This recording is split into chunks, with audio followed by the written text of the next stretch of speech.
Hi guys, it's Dream, alter, not person, so we're not showing our face, but I'm going to be reading a fan fiction, and Onyx might pop back in a little while, but for the time being, it's me. Hi. Alright, so we're going to be reading The Year We Had by Canwejustpretend. It is on Wattpad. It is an SBI fanfic. The description reads as follows. Monteville Academy, a prestigious boarding school known for their high-achieving grades. Wilbur, Techno, and Tommy Watson, known for getting kicked out of 4 schools in 4 years. Ooh, sorry, that's our charger. What the fuck do you mean, boarding school? Tommy demanded, screwing his nose up and looking at his father in disgust. You can't be serious. Nope, completely serious, Phil says calmly. Hands folded on the table in front of him. It's pretty much my only option at this point. How is this your only option? Wilbur asked, raising an eyebrow and leaning back into his chair. There's another 2 schools we haven't done yet. You really think they'd want to touch any of you after what you did at Willow's Peak? Oh, our computer's stupid. 1 minute. Alright, sorry. Okay. This is MCYT Boarding School, AU. So, let's go. Okay. Chapter 1. Here we go again. The Watson brothers were nothing short of troubled teenagers. In their own right, really. It was only a matter of time till one of them did something that got all 3 of them thrown out of their 4th school in 4 years. Phil had seen it coming on their first day, when they looked at the school and made bets about how long they would last. Bets that he gave them a very, very stern talking to. Because, no, Tommy, it's not funny, and don't bet on things like that. Of course, no one had expected it to be a fire, and then an explosion that almost got Techno blown to bits. Phil was nothing short of furious, but for once, it wasn't directed at his own troublesome sons. Of course, there wasn't much that could be done once the school was up in flames. But he was determined that this was the worst that it could get. He refused to let it be any worse. Phil Watson was a reasonable man, really. He did his best to provide for his children on his own, and to provide them with a good education and good opportunities for the future. And he was immensely proud of each of his boys in their own way.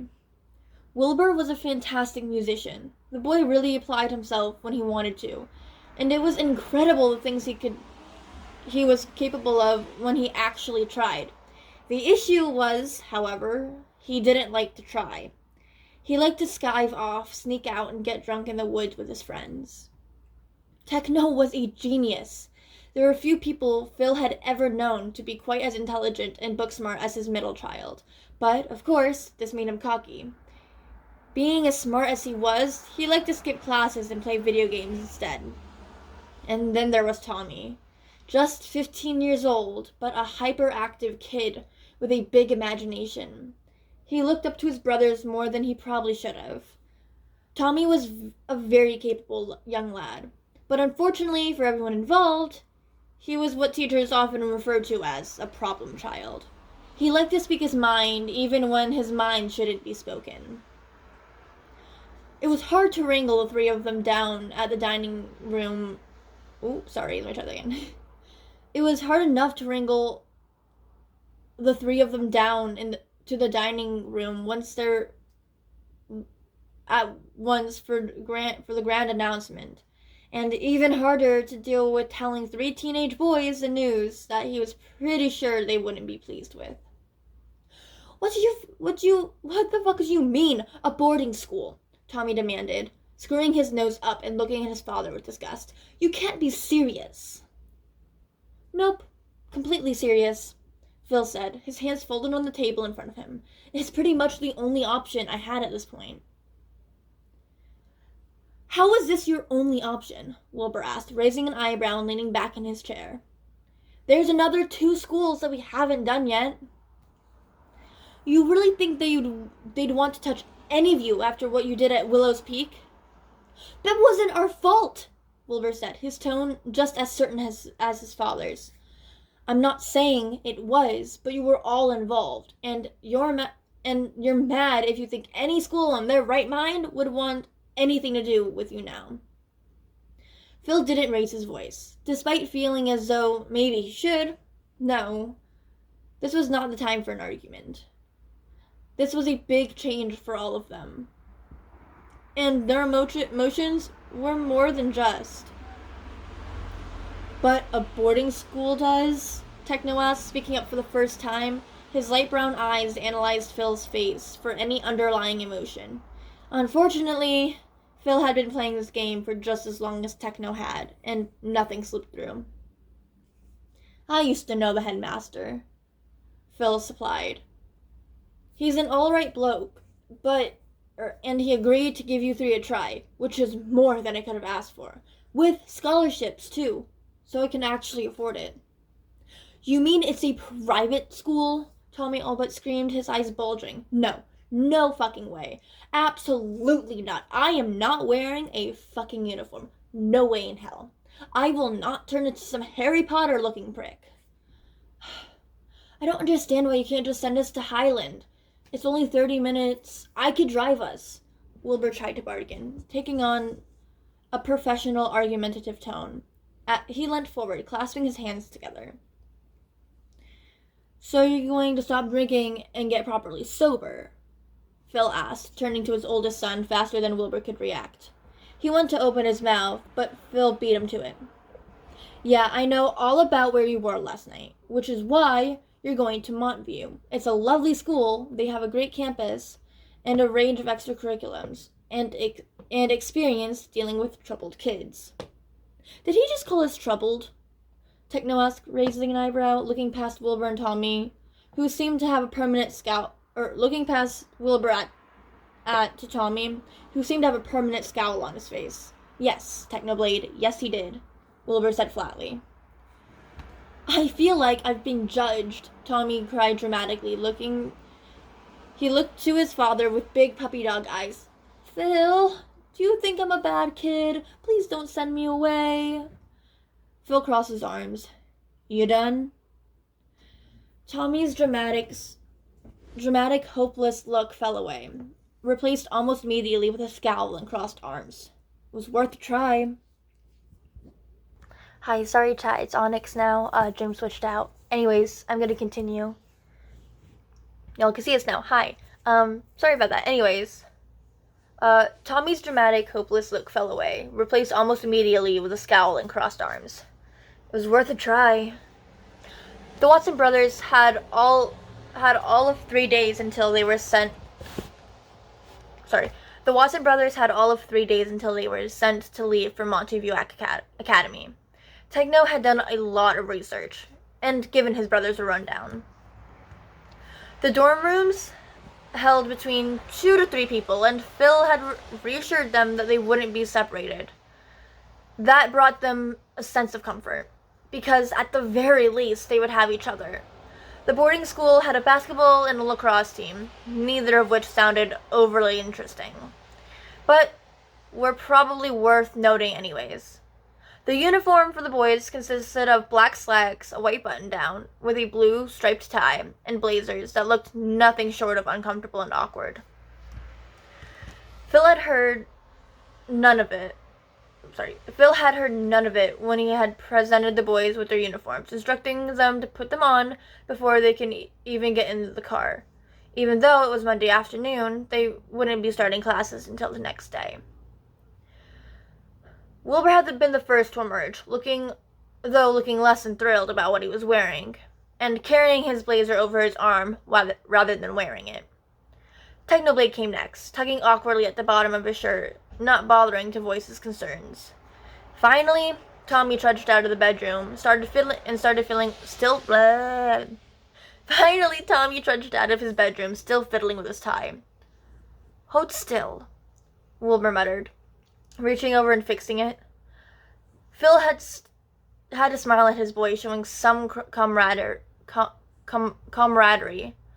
even if it was against him. "Phil, is this really necessary?" Tommy called as he dragged his suitcase down the stairs, his backpack slung over one shoulder. "Please, can we give another school a chance?" "Nope," Phil called cheerfully, trying to bring a light-hearted smile to his face. "Come on, Tommy. We're gonna be late."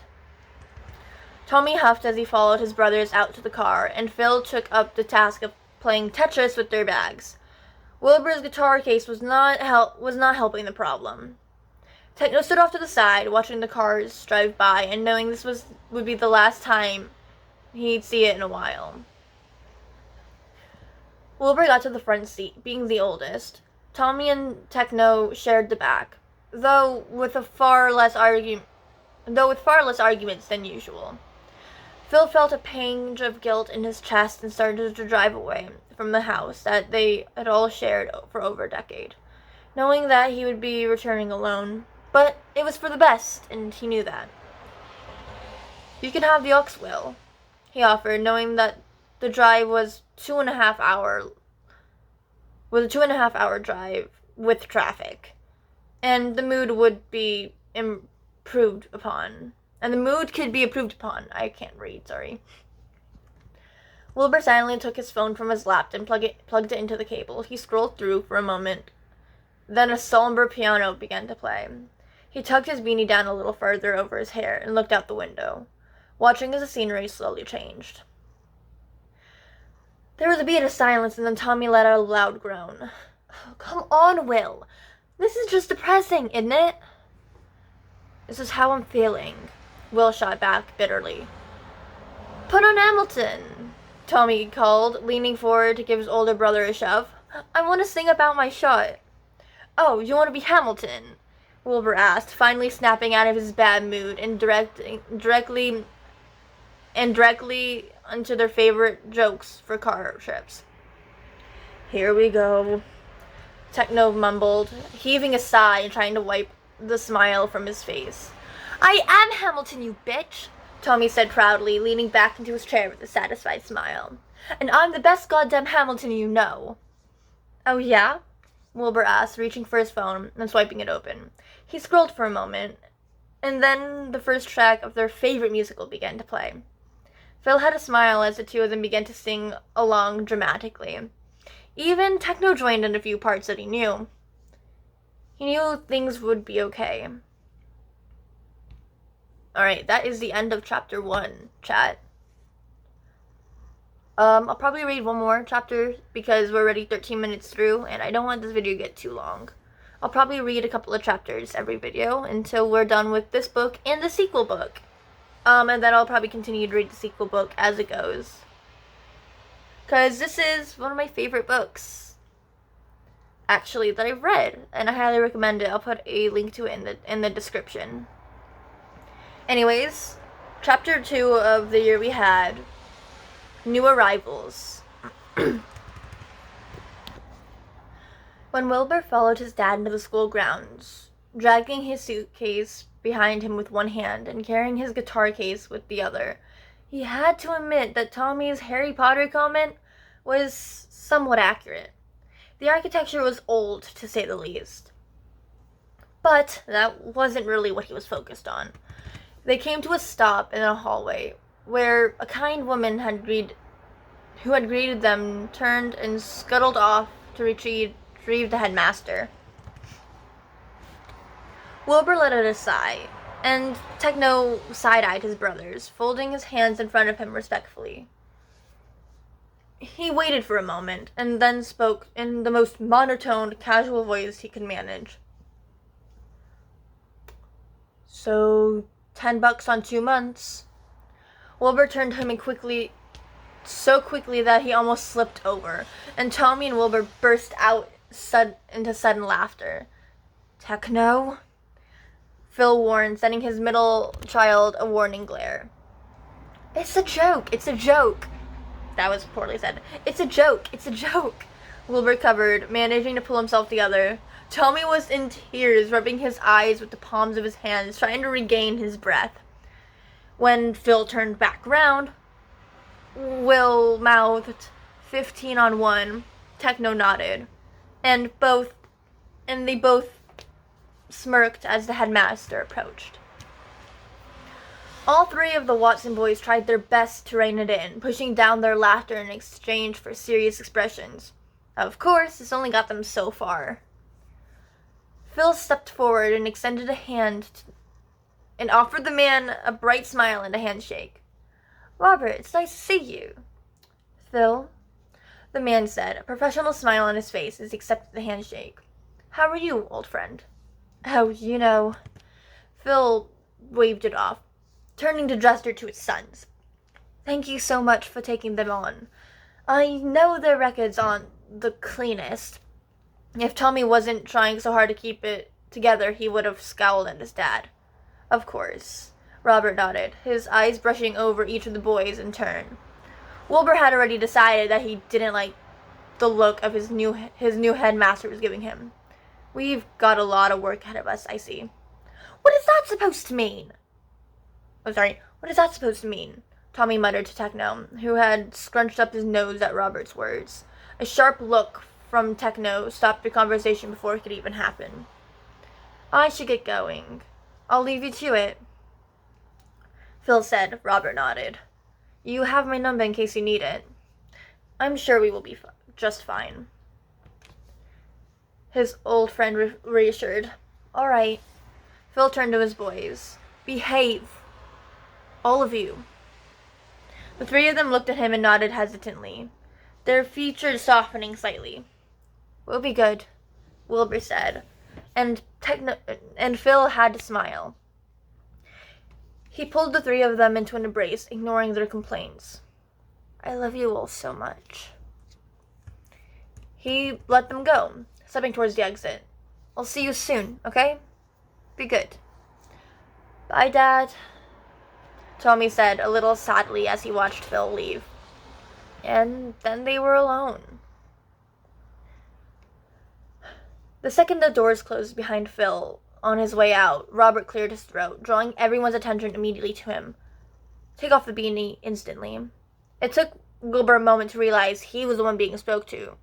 He slowly reached off and pulled it off his head, his nose crinkling slightly in distaste, but he kept it together and brushed the hair from his eyes. The headmaster turned to Techno, lips curling. "There's a strict no piercing, no hair dye policy." Techno kept his composure, hands folded neatly and respectfully in front of him. "This is my natural hair color." The headmaster didn't look all that convinced, but moved on nonetheless, holding a hand out expectantly. "You need to remove your piercings now." It was the demand more than anything else. Slowly, Techno reached up and unfastened the piercing from the top of his ear and his eyebrow, removing them with only minor discomfort. He dropped them into the man's waiting hands, who immediately put them into his pocket. He looked at the youngest of the brothers. He saw there was nothing inherently wrong with Tommy. He cleared his throat. "My name is Headmaster Jenkins. You will refer to me as such. I will give you your history. I know your history and what happened at your last school." He gave them a harsh look, but none of them faltered beneath it. They had dealt with their fair shares of teachers before. And besides, what had happened wasn't their fault. For once, they weren't the problem. "Things here will be different than how they were at your old schools," he continued, turning and gesturing for them to follow. "Mishaps will be punished, and breaking the rules will not be tolerated. You will either follow the rules or spend an ungodly amount of time in detention." This was nothing new to any of them, but they thought better of saying so. The boys followed their new headmaster down the hall and through a corridor. Nothing but footsteps and squeaky wheels of their suitcases to contrast against the blaring silence. They were led through the administrative office, where an older woman sat behind a desk. She looked up upon their arrival and nodded knowingly. She wordily held out 3 slips of paper. The headmaster took them and glanced over each one before handing them out to the 3 new students. As you've come in mid-semester, we had to find availability where we could. Your rooms are listed here. Techno's eyebrow twitched at that. It was 3 weeks into school, hardly the middle of the semester. But he read the situation and kept quiet, silently taking his slip of paper. It took Tommy all of 3 seconds to compare his slip to Techno's and to frown. We're meant to be in the same room together. Phil said, Tommy. Wilbur cut him off, eyeing the headmaster. Tommy looked at his older brother, mouth open in a silent argument. Thank you, headmaster. I'm sure that we'll do fine here. I'm sure you will, the headmaster said, seemingly unconvinced by Wilbur's display of maturity. Follow that hallway and then take a left and head straight. I'm sure you'll find your rooms easily. Thank you, sir, Wilbur said with a nod, turning and walking down the hall, his brothers following his lead. And they could all feel the headmaster's eyes on them. 10 on 2 weeks, Tommy muttered, almost under his breath, as they reached one of the corners. Techno smirked with a small reserved smirk. You're on. We'll be home before we know it, Wilbur agreed under his breath as he turned the corner, finally escaping the eyesight of Headmaster Jennings. Headmaster Jennings. Don't worry about it. What rooms are you guys? A17, Techno read aloud, glancing at his slip of paper. B12. Tommy frowned. Why do we have different letters displayed? Probably because we're in different years, Techno observed, glancing at the fancy art on the walls as they passed. I'm in A2. Wilbur supplied, pausing for a moment to pull his beanie back over his head. It wasn't an act of really a rebellious act. He was just tired of his hair pulling in front of his eyes, and the beanie was useful.